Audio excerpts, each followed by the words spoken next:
Hello students, good morning. Hindi score with BR channel पर आपका स्वागत है।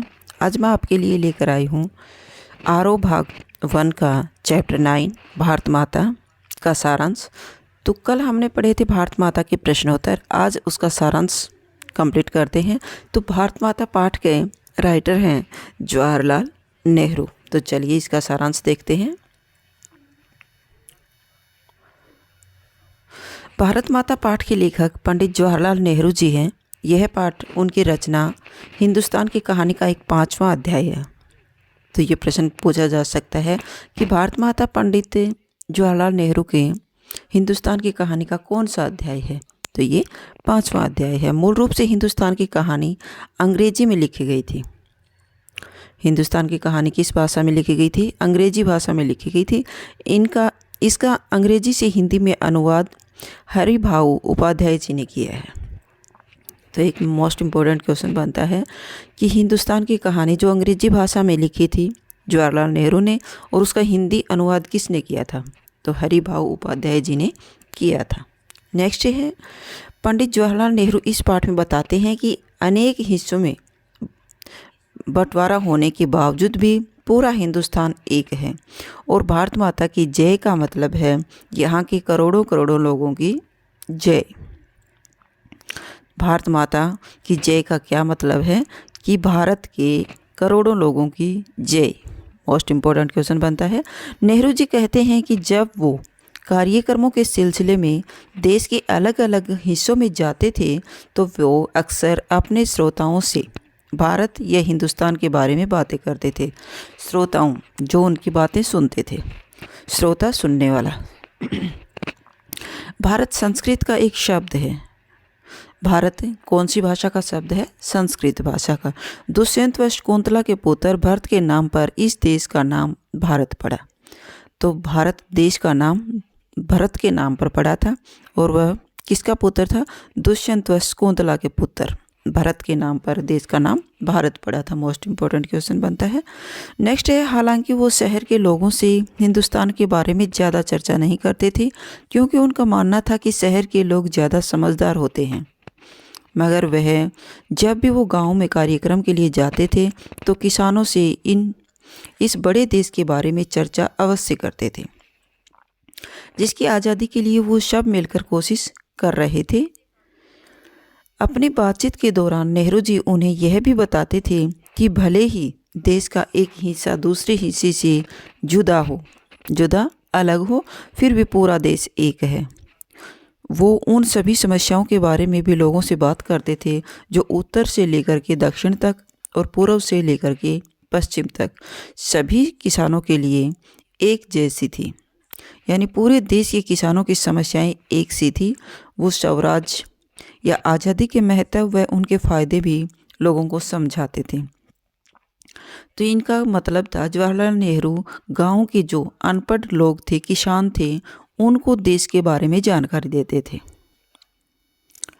नेहरू जी कहते हैं कि वो किसानों को यह भी बताते थे कि उन्होंने पूरे भारत की यात्रा की, तब उन्हें महसूस हुआ कि पूरे भारत के किसानों की समस्याएं लगभग एक जैसी ही हैं, इसलिए सभी जगह के किसान मुझसे एक जैसे ही सवाल करते हैं।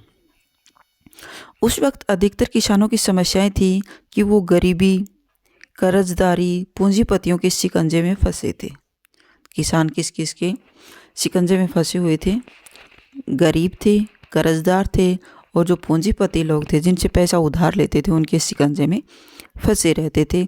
जमींदार और महाजन उनसे ज़्यादा सूद वसूलते थे। सूद यानी ब्याज वसूलते थे। तो किसानों से कौन ब्याज वसूलते थे? जमींदार और महाजन। अंग्रेज सरकार उनसे अत्यधिक लगान लेती थी, और ऊपर से पुलिस भी उन पर खूब जुल्म करती थी। और यह सब एक विदेशी सरकार यानी अंग्रेज सरकार के कारण हो रहा था, क्योंकि उस समय अंग्रेजों के अधीन थे।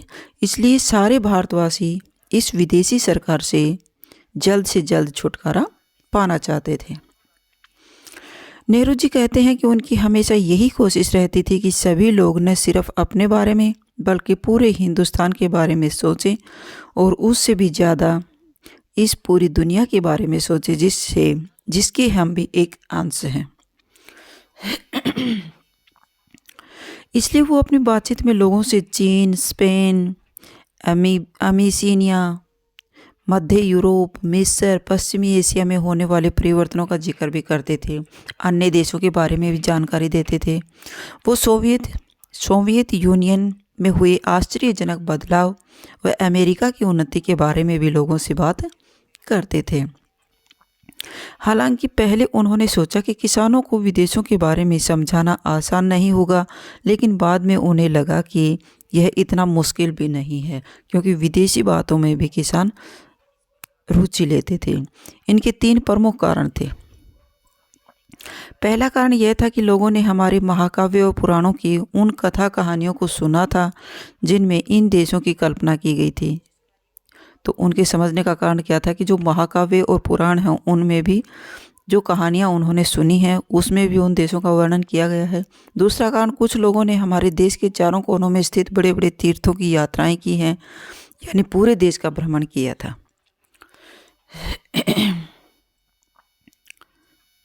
तीसरा कारण, कुछ पुराने सिपाही बड़ी लड़ाइयों में भाग लेने के लिए तो कुछ लोग नौकरी करने के लिए विदेश गए थे, इसलिए लोगों को विदेशों में चल रही गतिविधियों के बारे में समझाना आसान हो गया था।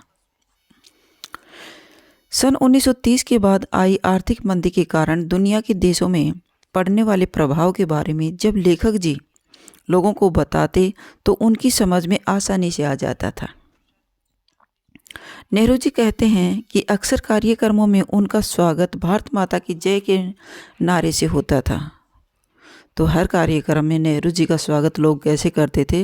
भारत माता की जय बोल करके नेहरू जी का स्वागत करते थे। जब वो लोगों से इन नारे का मतलब पूछते तो लोग जवाब नहीं दे पाते थे और एक दूसरे की तरफ देखने लगते थे। आखिरकार एक दिन एक हट्टे कट्टे जाट किसान ने उन्हें बताया कि भारत माता का अर्थ धरती से है। भारत माता किसे कहा गया है? हमारी पृथ्वी को, हमारी धरती को कहा जाता है। भारत की भूमि को भारत माता कहा जाता है। नेहरू जी ने फिर उससे प्रश्न पूछा कि कौन सी धरती माता? तुम्हारे गांव की धरती या जिले की धरती या सूबे की धरती या फिर सारे हिंदुस्तान की धरती? जवाहरलाल उस जाट से पूछता है। जाट किसान ने इसका कोई जवाब देते न बनता देखा। तो इतना उसको नॉलेज भी नहीं था। नेहरू जी ने उन्हें समझाया कि भारत सिर्फ उतना ही नहीं है जितना उन्होंने समझ रखा है। नदी, पहाड़, जंगल, अन्न से भरे खेत खलिहान और करोड़ों भारतीयों से मिलकर के ये हिंदुस्तान बना है।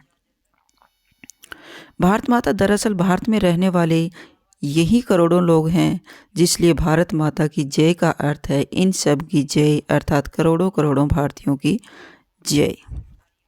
मोस्ट इम्पोर्टेंट क्वेश्चन बनता है भाई, भारत माता का दरअसल जवाहरलाल नेहरू ने क्या मतलब बताया कि इन सब की जय, भारत में रहने वाले सभी करोड़ लोगों की जय हो। नेहरू जी उन्हें समझाते थे कि वो सब भारत माता के ही अंश हैं, एक तरह से वो ही भारत माता हैं। नेहरू जी का यह विचार जब उनकी समझ में आ जाता था तो उनकी आंखों में एक अजीब सी चमक आ जाती थी, जैसे वो उन्होंने कोई बड़ी खोज कर ली हो। तो ये तुम्हारा भारत माता वाला चैप्टर यही कंप्लीट होता है। यहाँ नेहरू जी किसके बारे में जानकारी देते हैं कि अपनी भारत माता, अपने देश के बारे में जानकारी देते हैं। वो पूरे देश का उन्होंने भ्रमण किया है और वो शहर के लोगों से इतना नहीं मिलते थे कि क्योंकि उनको पता था कि शहर के लोग पढ़े लिखे हैं, उन्हें थोड़ा बहुत नॉलेज है। तो वो गांव के ग्रामीण लोग, जो अनपढ़ किसान, मजदूर और जो नीचे तबले के लोग थे, उनको जागृत करना चाहते थे और भारत माता के बारे में उन्हें जानकारी देना चाहते थे। अपने देश की उन्नति के लिए वो हर एक व्यक्ति से जा कर के मिलते हैं। तो ये आपका चैप्टर यहीं कंप्लीट होता है। अगर आपको मेरी वीडियो अच्छी लगी हो तो प्लीज़ लाइक कीजिए, शेयर कीजिए और सब्सक्राइब करना न भूलें। फिर मिलते हैं नेक्स्ट वीडियो में। Bye bye.